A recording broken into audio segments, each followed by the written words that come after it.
Good to have you with us on this, gosh, what day it is. They're just all jammed right together in this political season. It is a Wednesday, just back from New York City, coming to you from our studios at RT in Washington, D.C. This is Ed Schultz News and Commentary.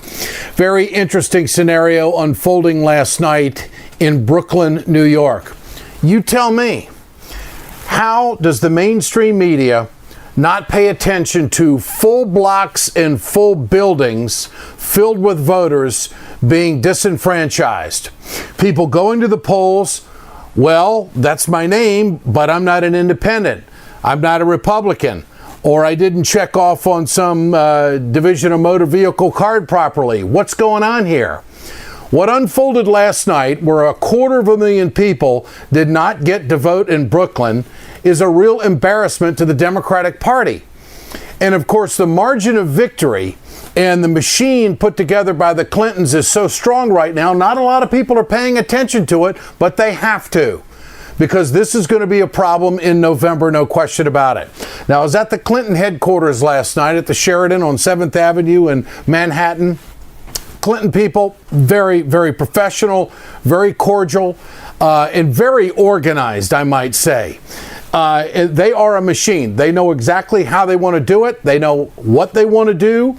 And it was choreographed, and it was their night. You can't deny it. And you can't deny the numbers right now. The delegate count is 1443 to 1183 for Sanders.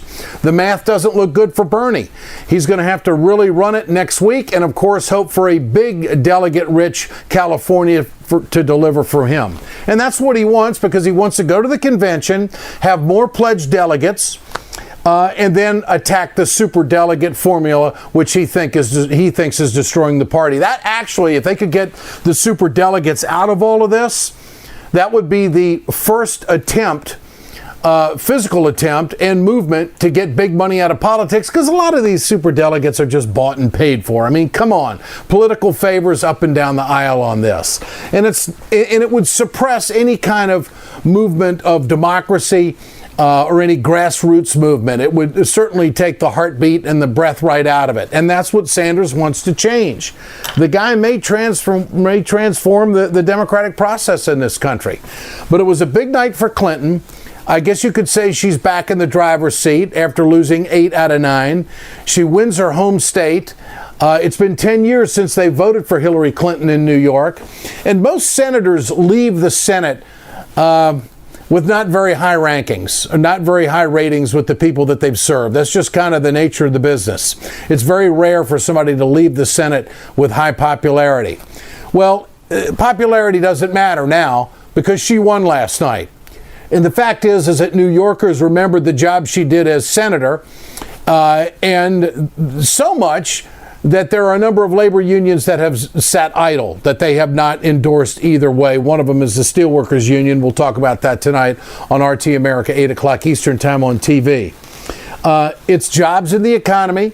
They're all saying that they can offer a better future for America. Now it's time to get into the devil in the detail. For more on that, let's go to John Nichols, Washington correspondent of The Nation, who spent some time in New York the last few days. John, good to have you with us.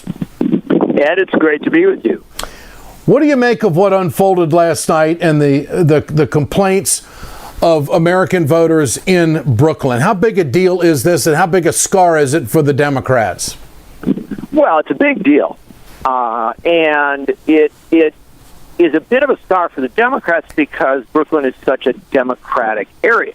Had this played out in some other parts of New York or in some other state, it could well be a scar for Republicans. Remember, the crisis here is in the operation of the election. It's not particularly about one party or the other. It's that the parties that the people running the election did not do apparently a very good job. And when you ask how big a deal it is, I can just tell you this, Ed. I woke up in New York City and picked up my newspapers. And the New York Post had a column by somebody who works for the Post who went and tried to vote, and she was blocked all over the place. New York Times had a big article on people that were blocked when they tried to vote. And, everybody in media in New York, these are not political types. It's not like, somebody who was a Sanders backer complaining or somebody who was even a Clinton backer complaining. This was media folks who literally went to try and vote, and they couldn't pull it off. And that's stuff that's not going to go away. People are going to keep talking about this and trying to figure this thing out. The mayor and other city officials have said this has to be audited and investigated. So I actually think New York is going to dig into this thing in a bit, and I think they should. But remember, Ed, this comes after a mess in Wisconsin where you had the polls had to stay open late because people had so many troubles dealing with the new voter ID law and other challenges and just overwhelming of the polls. It comes after an absolute disaster in Arizona where people were waiting 5-6 hours to cast their ballots, and there's simply no question that a lot of people just gave up and walked away.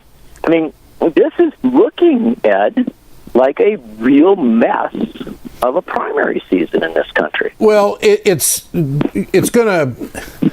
We just can't get voting right in America for some reason. I just... Is there hanky-panky everywhere? Is there wrongdoing everywhere? Why can't we get this right, John? These complaints were taking place back in 2000, 2004.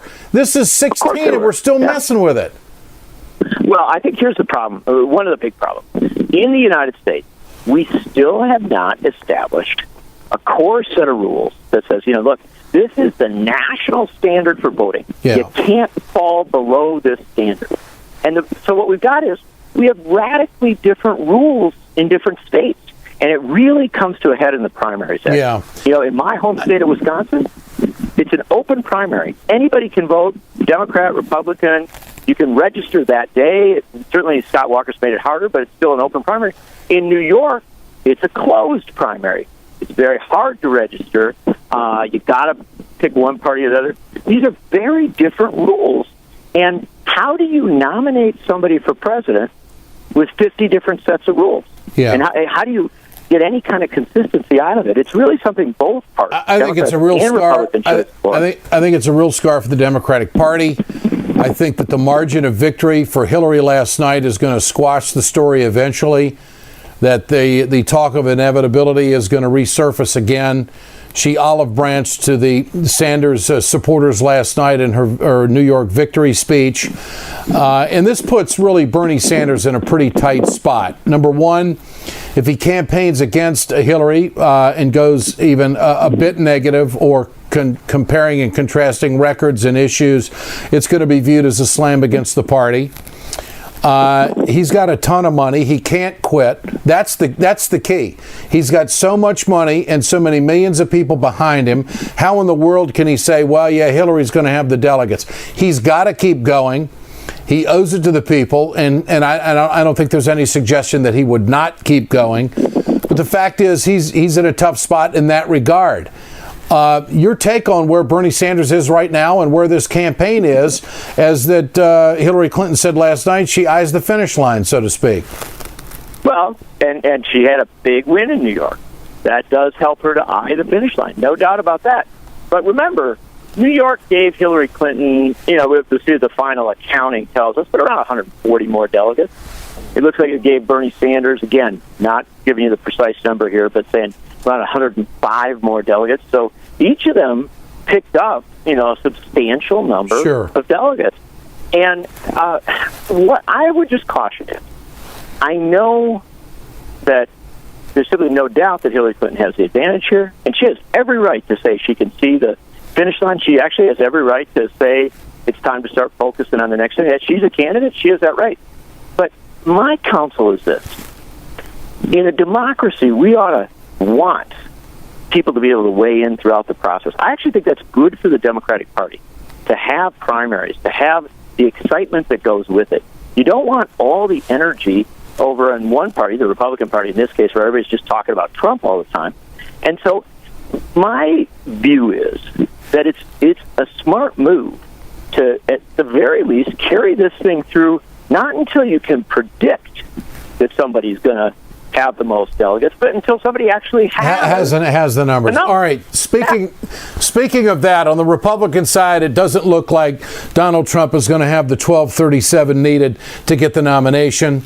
The math is against him in that regard. Ted Cruz isn't going to have it. He admits it. Kasich is just kind of a get-in-the-way kind of candidate at this point, as I see it. But you got Mitch McConnell saying he's hoping for a brokered convention. That's the establishment saying we're not sold on Trump. They got a lot of issues there. Trump says last night after the victory, well, it doesn't look like much of a race yet. Well, he's not at the convention yet. How is there's still a lot of options to play out here. What do you think? I think look, the Republicans right now are in a disastrous situation.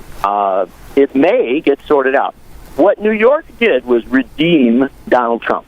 Now, the establishment of that party, the elites are trying to find some way to stop Trump. They thought after the Wisconsin primary that they had sort of begun to fashion a way to challenge the guy. Well, he just came back and literally just pummeled their candidate because they basically have begun to unite behind Cruz. You know how much? Staten Island, which is I guess I'm looking at what's the possibility of a second ballot. I mean, Trump is going to be short. He says he's got more toys to offer delegates to come his way before the first vote on the floor. If it doesn't, he's in position to do that.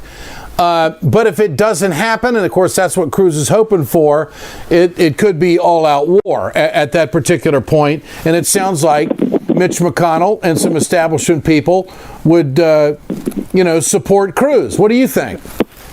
Well, I think some folks might support Cruz, but Ed, from what I hear talking to a lot of Republicans, there are a lot of prominent Republicans who fear Cruz as much or more than Donald Trump. And it doesn't mean that they like Trump. It means that they don't see Cruz as an appealing or acceptable alternative. And the voters don't seem to like Cruz very much either. Yeah. He did terribly in New York, and he may well, Cruz may do very badly next week in Pennsylvania and Rhode Island and Maryland, places like that. And so how do you make an argument for a guy as the alternative when nobody seems to like him? Yeah, good point. John Nichols, always great to visit. Thanks so much. We'll do it again. Appreciate it. Washington correspondent of The Nation magazine, John Nichols. This is Ed Schultz News and Commentary, brought to you by Communication Workers of America, Alliance for American Manufacturing, BioGreen Clean, and the iSave team. Now this. Hey folks, you've heard me talk about BioGreen Clean. I'm going to show you right now on my airplane just how tough this is. I want you to keep in mind, chemical-free, 100% plant-derived, biodegradable. It is the safest cleaner that you can get, and it's the most effective. Go to our website, wegoted.com, or go to biogreenclean.com. www.biogreenclean and order today. It's time to continue our conversation about mechanical insulation. Mechanical insulation is for the piping systems in our nation's commercial and industrial facilities. Facility owners are burning up billions of dollars through the lack of mechanical insulation on these piping systems. Call the iSave team. Insulation saves America valuable energy, and this team of energy conservation specialists is shovel-ready to save you money. Visit iSaveTeam.org to have a specialist give your plant an energy audit. We perpetuate a culture of crime all the way from Wall Street right down to the main street in our hometowns. It's worse than it has been since FDR took control of the problem and said we can't count on industry taking care of the American labor. They probably have already engaged into some type of criminal cover-up, and the law prohibits the government from even doing anything about it. Catch America's lawyer Mike Papantonio on YouTube at youtube.com/GoLeftTV. Good to have you back with us here on Ed Schultz News and Commentary. Quick promo for tonight. Flint, Michigan, back in the news. The Attorney General, who can't stand the governor, is probably happy he's going to be drinking Flint water for a month to prove that it's okay, which I think is a stupid move on the part of the governor. Charges have been filed against state and local officials. We'll have that full story for you tonight. You knew this was coming. Personalities are now involved. It goes beyond the incompetence of local officials and a disregard for the public. And this personality conflict, I think, between the AG and the governor is playing itself out to the favor of the people. We'll explain tonight on the News with Ed on RT at 8 o'clock. We're back tomorrow. Have a good one.